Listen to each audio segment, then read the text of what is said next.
verse 1 to 17. Ang pangangaral ni Juan na tagapagbautismo. Nang mga panahong iyon, dumating si Juan na tagapagbautismo sa ilang ng Judea at nagsimulang mangaral. Ganito ang kanyang sinasabi: Magsisi kayo at talikuran ang inyong mga kasalanan, sapagkat malapit nang dumating ang kaharian ng langit. Si Juan ang tinutukoy ni Propeta Isaías nang sabihin niyang, ito ang pahayag ng isang taong sumisigaw sa ilang. Ihanda ninyo ang daraanan ng Panginoon.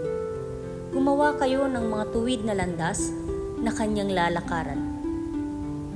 Gawa sa balahibo ng kamelyo ang damit ni Juan, at sa balat naman ng hayop ang kanyang sinturon. Ang kanya namang pagkain ay balang at pulot-pukyutan. Dinarayo siya ng mga tao mula Jerusalem, sa buong Judea at sa magkabilang panig ng Ilog Jordan. Ipinapahayag nila ang kanilang mga kasalanan at sila'y binabautismuhan niya sa Ilog Jordan. Nang makita niyang lumalapit din sa kanya ang maraming Pariseo at ang mga Saduceo upang magpabautismo, sinabi niya sa kanila, lahi ng mga ulupong, akala ba ninyo'y makakatakas kayo sa parusa ng Diyos? Patunayan muna ninyo sa inyong mga buhay na kayo talaga'y nagsisisi.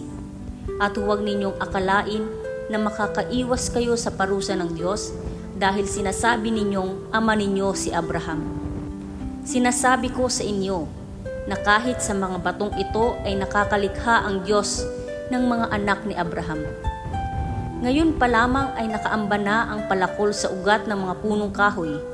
Ang bawat punong hindi mabuti ang bunga ay puputulin at itatapon sa apoy.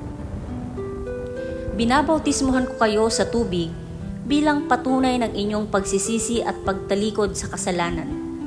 Ngunit darating na kasunod ko ay magbabautismo sa inyo sa Espiritu Santo at sa apoy. Higit siyang makapangyarihan kaysa sa akin. Hindi man lamang ako karapat-dapat magdala ng kanyang sandalyas. Hawak na niya ang kanyang kalaykay upang alisin ang dayami. Titipunin niya sa kamalig ang trigo, ngunit ang ipa ay susunugin sa apoy at di mamamatay kailanman. Binautismuhan si Jesus. Dumating si Jesus sa Ilog Jordan mula sa Galilea upang magpabautismo kay Juan. Ngunit tinangka ni Juan na pigilan siya at sinabi, Ako po ang dapat magpabautismo sa inyo. Bakit kayo nagpapabautismo sa akin? Subalit sumagot si Jesus, Hayaan mong ito ang mangyari ngayon, sapagkat ito ang nararapat nating gawin upang matupad ang kalooban ng Diyos. Kaya't pumayag din si Juan. Nang mabautismuhan si Jesus, kaagad siyang umahon sa tubig.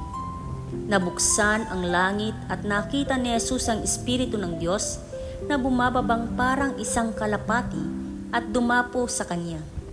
At isang tinig mula sa langit ang nagsabi, Ito ang minamahal kong anak na lubos kong kinalulugdan.